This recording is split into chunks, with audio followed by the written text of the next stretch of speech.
நண்பா, சிறப்பு அம்சம் சொல்லி ஏதோ சொல்லி வந்தீங்கல்ல, டீ சாப்பிடுவோம் அப்படின்னு சொன்னீங்க. என்னதான் சிறப்பு அம்சம், என்னதான்? அதான் நண்பா, அதனாலதான் உங்களை இங்க கூட்டணும். ஆனா அங்க வந்து கூட்டம் ஒன்றும் பேச முடியாது.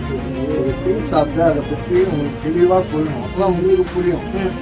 உங்களுடைய குழுவில் மொத்தம் 65 பேர் பயணிக்கிறாங்க. அதுல வந்து ஒரு லொகேஷன் தளம்னு ஒரு ஆப் நாங்கள் வச்சிருக்கோம். சரி, இப்போ நம்ம நண்பர்கள் யாருனாச்சும் தெரியாம ஒரு நாங்க எங்கேயாச்சும் போயிட்டாங்க, போயிட்டு அவங்களுக்கு ஏதாச்சும் ஒரு பிரச்சனை ஆயிருக்கு, வண்டி ஃபால்ட் ஆயிருக்கு, ஏதாச்சும் ஒன்று ஆயிடுச்சுன்னா அந்த நேரத்தில் அந்த லொகேஷனை நாங்கள் ஆன் பண்ணி செக் பண்ணுவோம். அவரே எங்களுக்கு வந்து ஒரு மரியாதை மாதிரி போடுவார், எல்லாம் ஃபோன் மூலியமா சொல்லுவார். உங்களுக்கு புரியுதா? ஆமா, டிரைவர் போனவர் வந்து ஏதாச்சும் ஃபால்ட் ஆயிடுச்சு. இப்போ நாங்கள் இப்போ வடப்பள்ளியில் இருக்கிறோம், அவர் சோழிங்களூரோ இல்லை பாலவாக்கமோ எங்கேயோ ஒரு ஏரியாவில் போயிட்டாரு. அங்கே போயிட்டு வண்டி ஃபால்ட் ஆயிடுச்சு. அதுல வந்து எங்களுக்கு ஃபோன் போடுவார், ஆனால் இந்த மாதிரி வண்டி ஃபால்ட் ஆயிடுச்சு. அந்த நேரத்தில் என்ன பார்த்துட்டேன்னா சோழிங்களூர் இந்த மாதிரி போன சவாரி வண்டி ஃபால்ட் ஆயிடுச்சு. சரி, இது பண்ணி கவலைப்படாத, நான் லொக்கேஷனில் யார் பக்கத்தில் இருக்குன்னு பார்த்து லொக்கேஷன் செக் பண்ணுவோம். எங்கள் குழுவில் பயணிக்கிறாங்கல்ல, யாராச்சும் ஒரு ஆள் வந்து அவர் பக்கத்தில் ஒரு 5 கிலோமீட்டருக்கு யாராச்சும் இருப்பாங்க, கண்டிப்பாக இருப்பாங்க. நம்ம லொக்கேஷன் ஆன் பண்ணிட்டு அவர் பக்கத்தில் யாருக்கு ஃபோன் பார்ப்போம். மேக்ஸிமம் ஒரு 5 கிலோமீட்டர் இருக்குன்னா அவருக்கு கால் பண்ணுவோம், நாங்கள் கால் பண்ணுவோம். கால் பண்ணி சொல்லுவோம், தவறா நண்பர் ஒருத்தர் வந்து 5 கிலோமீட்டர் பக்கத்தில் இருக்கிறாரு. பரவாயில்லையே, நல்ல ஐடியாவா இருக்கு.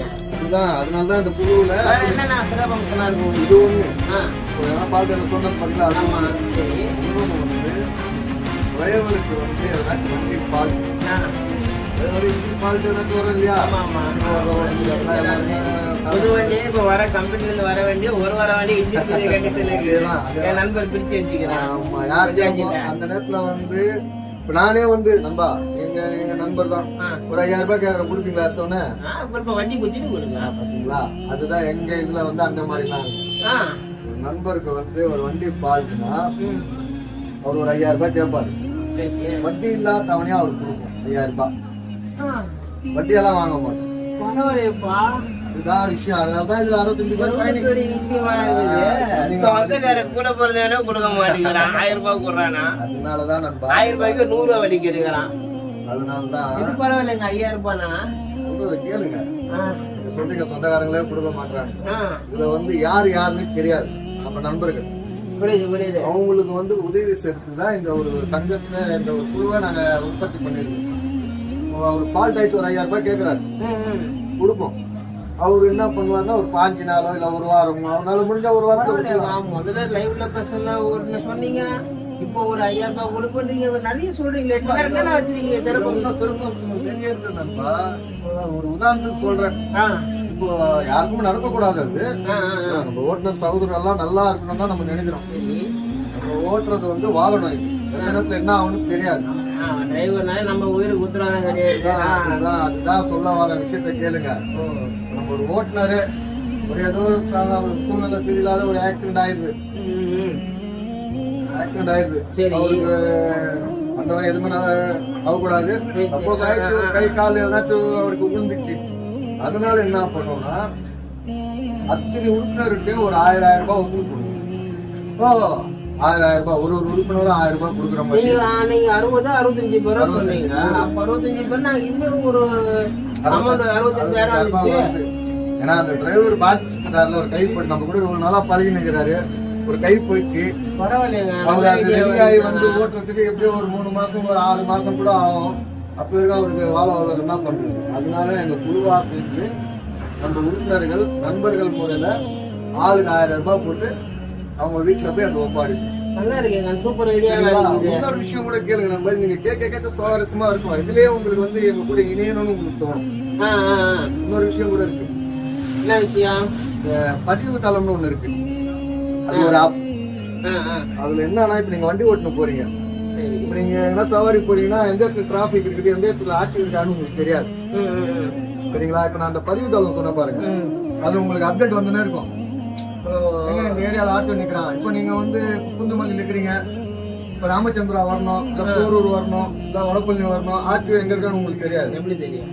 நம்ம ஆளுங்க எங்கனாச்சும் அங்க இருப்பாங்க, யாரு கண்ணுனாச்சும் ஆட்டோவுக்கு மாட்டுவாங்க. அவங்க வந்து பதிவு போட்டு விட்டுருவாங்க, நண்பர்களே ஆமா இந்த பக்கம் வராதீங்க, ஏன்னா எல்லாமே நம்ம பர்ஃபெக்டா இருக்க மாட்டோம். கண்டிப்பா பேர் வந்து கஷ்டத்துல வந்து இன்சூரன்ஸ் கட்டாம இருப்பாங்க. ஆமாங்க. அந்த மாதிரி சூழ்நிலை வந்து மாட்டிக்க கூடாது இல்லையா? எங்கங்க இந்த இருக்கிற கவர்மெண்ட் ஓட்டுநர்களுக்கு ஒரு சப்போர்ட்டும் பண்ண மாட்டேங்குதுங்க. அதனாலதாங்க இவ்வளவுதான் நாங்க போராடுறது.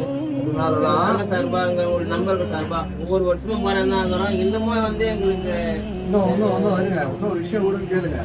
இப்ப நாங்க 65 பேர் பயணிக்கிறோம். குழுவுல ஆண்டவன் இதுல நல்லபடியா போயின்னு இருக்கு. இன்னொரு இந்த விஷயம் ஒண்ணு சொல்றேன்.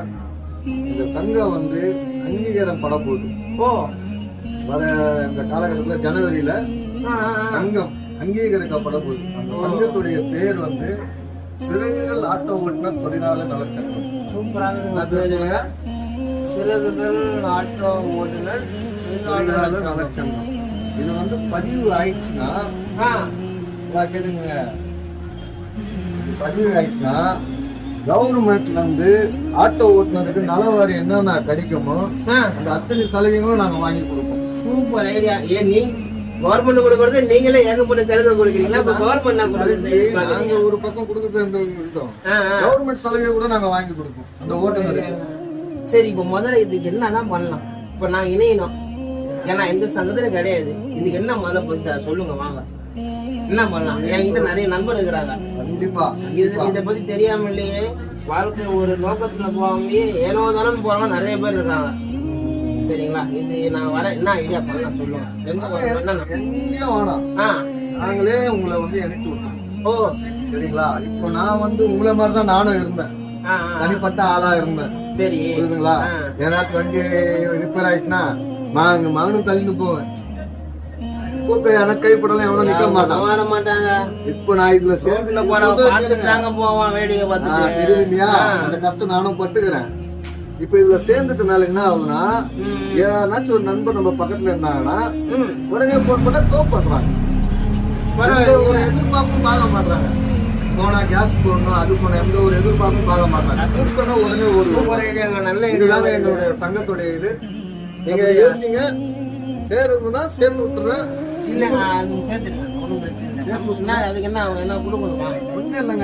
சங்கம் பதிவு பண்ணும் போது அதை பதிவு பண்ண பின்ன அப்புறமேட்டு கூட நாங்க சொல்றோம். சேர்த்து உடனே நீ பாட்டு போயிட்டே இருக்கீங்க. எங்க போறீங்க? உங்களை நான் ஆட் பண்ண சொன்னேன். சரிங்களா? இதுல ஒரு நம்பர் கொடுத்துக்கிறேன், அதுக்கு நீங்க மெசேஜ் பண்ணுங்க, இல்ல ஒரு மிஸ் கால் கொடுங்க. ஆட்டோமேட்டிக்கா நீங்க வந்து அந்த பதிவுல ஆட் ஆயிடுவீங்க. சரிங்களா? இன்னொரு விஷயம் நான் சொல்றேன், கேட்டுக்கங்க. உங்களுக்கு தெரிஞ்ச தோழர் யாருனாச்சும் இருந்தாலும் இந்த நம்பர் கண்டிப்பா கொடுங்க, பயனடைவீங்க. எங்க கூட வந்து பயணம் பண்ணுங்க. மொத்தமா பார்ப்போம்.